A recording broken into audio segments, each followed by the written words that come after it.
রোদ লাগে, রোদ।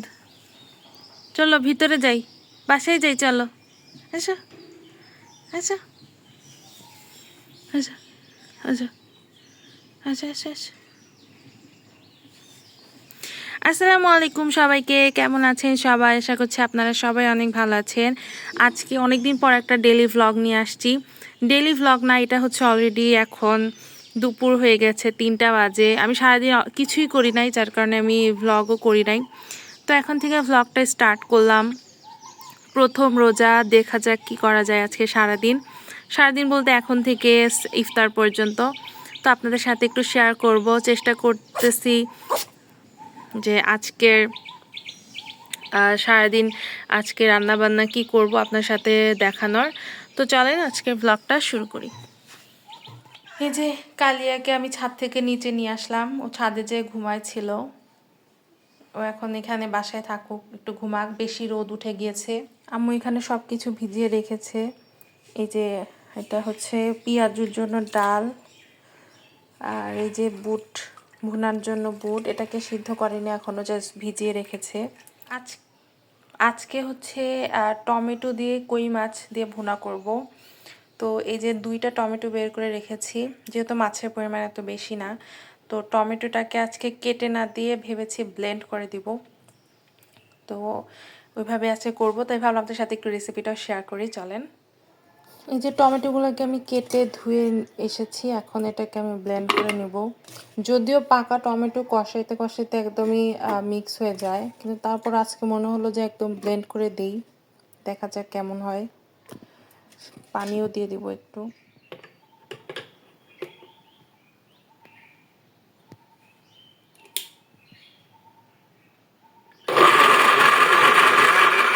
ঘোরানোতেই হয়ে গিয়েছে টমেটোর এটা।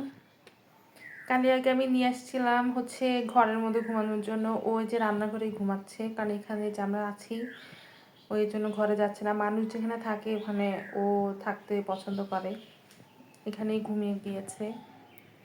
তো মাছ যেহেতু রান্না করব, মাছটাকে তো আমরা অলওয়েজ ভেজে নেই। তো চলেন আগে মাছটা ভেজে নেওয়া হোক। তেল দিয়ে দিচ্ছি। রোজার সময় তো এতবার মাছ খাওয়া হয় না, এই জন্য কম পরিমাণেই দিয়েছে আম্মু, যে কয়টা একদম লাগে। তো তেলটা গরম হোক, তারপর মাছটা একদম ভেজে নিচ্ছি। তেলটা আমার একদম ভালোভাবে গরম হয়ে গিয়েছে, মাছগুলো এখন দিয়ে দিই। আমি আগে থেকেই হলুদের গুঁড়া, মরিচের গুঁড়া, লবণ দিয়ে মাখিয়ে রেখেছিলাম কিছুক্ষণ। 5 পিস রান্না করবো আজকে। তো মাছগুলো এখন ভালোভাবে ভাজা হোক। এই ফাঁকে হচ্ছে আমি পেঁয়াজের জন্য যে ডালটা করে রাখা আছে, এটাকে আমি এখন ভালোভাবে ধুয়ে ব্লেন্ড করে। এই যে এইখানে আমি ডালটাকে ভালোভাবে ধুয়ে নিয়েছি, এখন এটাতে কিছু জিনিস দিব একসাথে ডালের সাথে ব্লেন্ড করার জন্য। এই যে রসুন, আর দিয়ে দিব হচ্ছে কয়েক টুকরা কাঁচামরিচ। আমাদের মরিচগুলো ঝাল না, এই জন্য একটু বেশি করে দিই, 4টা এরকম। এখন এটাকে একটু ভালো করে ব্লেন্ড করে নিই। আর এইদিকে কিন্তু আমার মাছ ভাজা একদমই ভালোভাবে ভাজা হয়ে গিয়েছে। আমি এখন এটাকে নামিয়ে ভুনা করতে দিব। আর এক্সট্রা যে তেলটা আমি দিয়েছি, এই তেলটা দিয়ে আমি হচ্ছে মাছটা ভুনা করব। মাছ ভাজাতে একটু তেল লাগে বেশি, কিন্তু এই তেলটাকে তো আর ফালাই দেওয়া যাবে না, ভালো তেল। জাস্ট হলুদ হয়ে গিয়েছে, এটা দিয়ে আমি এখন রান্না করে ফেলবো। মাছটাকে আগে তুলে, মাছ যে ভেজেছিলাম ওই তেলটাই দিয়েছি, তার সাথে আর একটু তেল দিয়ে এখন পেঁয়াজ আর মরিচটা দিয়ে দিলাম, লবণ দিয়ে আমি হচ্ছে পেঁয়াজ মরিচটা একটু ভাজা ভাজা করে নিব।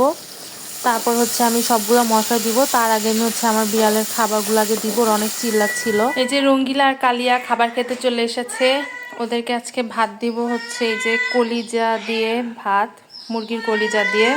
ওদেরকে আগে খাবারটা দিয়ে নেই। আমি হচ্ছে পেঁয়াজ মরিচটা ভাজা হয়ে যাওয়ার পরে আমি আদা রসুন জিরা বাটা, হলুদের গুঁড়া, মরিচের গুঁড়া দিয়ে আমি কষিয়ে নিচ্ছিলাম মশলাটা। আমি ওটা দেখাতে পারিনি, কারণ আমি একটু অন্য কাজে ব্যস্ত হয়ে গিয়েছিলাম। এখন আমি যে টমেটোর যেই ব্লেন্ড করে রেখেছিলাম এটা দিয়ে আমি এখন ভালোভাবে কষাই নিব। কোনো পানি দেওয়ার দরকার নাই, কারণ অলরেডি এটাতে পানি আছে, আরও এক্সট্রা পানি উঠবে। তো এটাকে একদম ভালোভাবে কষাইতে হবে যতক্ষণ না উপর দিয়ে তেল ভেসে উঠতেছে ততক্ষণ পর্যন্ত। আর এখানে আমি হচ্ছে ভিজে রাখা বুটটা সিদ্ধ দিচ্ছি, সাথে একটা বড় সাইজের আলুও দিয়ে দিয়েছি। সুন্দর করে হয়ে গিয়েছে। আমি এটাতে এখন মটরশুঁটি দিয়ে দিব কিছু, আর কিছুক্ষণ একটু কষাবো, তাহলেই মাছগুলো তারপর দিয়ে দিচ্ছি। এই মশলার স্মেলটা মাশাআল্লাহ এত সুন্দর আসতেছে, কালারটাই দেখেন কত সুন্দর হয়েছে। কিছুক্ষণ কষাবো, 2-3 মিনিটের মতো।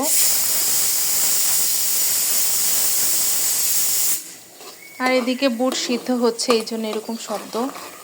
তো মাছ যখন দিব তারপর আসতেছি আবার। এই তো আমার মশলাটা কিন্তু একদম ভালোভাবে কষানো হয়ে গিয়েছে, তেলও উপরে উঠে গিয়েছে। এখন আমি পরিমাণ মতো পানি দিব, যতটুকু ঝোল লাগবে।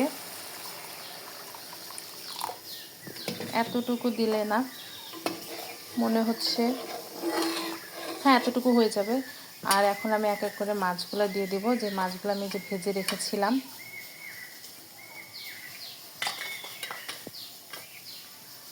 রোজা যার কারণে টেস্ট করে তো দেখতে পাচ্ছি না, কিন্তু স্মেলটা এত সুন্দর এসেছে, মনে তো হচ্ছে ভালো হবে। বাট আমি আপনাদেরকে রিভিউ দিব আল্লাহ বাঁচায় রাখলে কালকে কেমন হলো খেতে। তো এটাকে এখন বল করতে দিব, তারপর যখন হয়ে যাবে উপর দিয়ে ধনেপাতা দিব, তাহলেই হয়ে যাবে। ছাদে চলে আসছি পুদিনা পাতা নেওয়ার জন্য। এই পুদিনা পাতা দিয়ে হচ্ছে চাটনি বানাবো, আর হচ্ছে বুটে দিব, মানে বুট ভুনাতে দিব। যেহেতু গাছ আছে একসাথে তো তুলে রাখি না, যতটুকু দরকার হয় অতটুকুই নেই। তো আজকে বেশি লাগবে না, আমার চাটনির জন্য অল্প একটু লাগবে। চাটনির রেসিপি আমার আপনাদের সাথে এর আগেও শেয়ার করেছি, আজকেও করব। তো দেখতে থাকুন। আগে আমি পুদিনা পাতা কতগুলো তুলে নিই। এই যে আমার বুট রান্না হয়ে গিয়েছে, আমি আলু দিয়েছি কারণ আমার বুটের সাথে আলু খেতে খুব ভালো লাগে। তো বুট রান্না হয়ে যাওয়ার পরে আমি এখানে হচ্ছে পেঁয়াজু, বেগুনি, তারপর হচ্ছে মরিচ আর রসুন, এগুলো সব এখন এক এক করে ভেজে নিচ্ছি। আর আব্বু হচ্ছে কম্পিউটারে কোরআন তেলাওয়াত শুনতেছিল, তো এটার শব্দ আপনারা পাচ্ছেন নিশ্চয়ই। তো এখানে এক এক করে আমি সবগুলো ভেজে নিচ্ছি।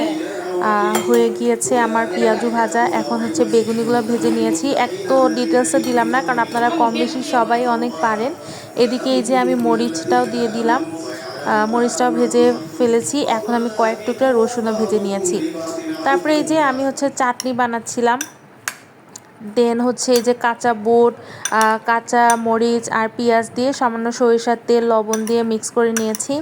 আর এদিকে পুদিনার চাটনিটার রেসিপি তো আমি আগেও আপনার সাথে শেয়ার করেছি, তারপর বলে দিই। আমি পুদিনার চাটনির সাথে মরিচ, রসুন আর ধনেপাতা একসাথে ব্লেন্ড করে নিয়েছিলাম। এখানে আমি হচ্ছে একটা হচ্ছে তেঁতুল ভিজিয়ে রেখেছিলাম ভিতরে, এটাকে এখন ভালোভাবে ম্যাশ করে নিয়ে এটাতে পরিমাণ মতো লবণ, চিনি, জিরা গুঁড়া দিয়ে হয়ে যাবে আমার এই চাটনিটা। তো প্রথম রোজাটা কেমন সবার কাটলো আপনারা কিন্তু জানাবেন। আমার একদমই সিম্পল কেটেছে, যেহেতু প্রথম রোজা। এমনিতেও অনেক দিন পর এভাবে রোজা রাখলে একটু মানে কেমন জানি আনকমফোর্টেবল লাগে। তো এত বেশি কিছু রান্না করিনি, এত বেশি কিছু আম্মুকেও করতে দেইনি, একদম সিম্পল রেখেছি আজকের দিনটা। ইনশাআল্লাহ পরবর্তী থেকে আরও নতুন কিছু ট্রাই করব, আরও অনেক বেঁচে থাকলে আরও 29টা রোজা আছে। তো আজকের আমার রোজাটা একদম সাদামাটা ছিল, বাট খুবই ভালো ছিল আলহামদুলিল্লাহ। কোনো কষ্ট ছাড়াই রোজাটা করতে পেরেছি। আর এদিকে আমি হচ্ছে শরবতও বানিয়ে নিব আমার জন্য। আমি টেস্টমি পুরো একটা প্যাকেট কিনে এনেছি, এটা আমার পুরো মাস চলে যাবে। তো এই যে এটা আমি এখন গুলিয়ে নিব। তো এই ছিল আজকে আমার রোজা আমার পরিবারের সাথে। আলহামদুলিল্লাহ আমি আমার পরিবারের সাথে রোজাটা কমপ্লিট করতে পেরেছি। তো আপনাদের রোজাও সবার ভালো যাক, সবার রোজা ভালো কাটুক যে যেখানেই থাকেন। তো পরবর্তী রোজার ব্লগে দেখা হচ্ছে। আল্লাহ হাফেজ, ভালো থাকবেন সবাই।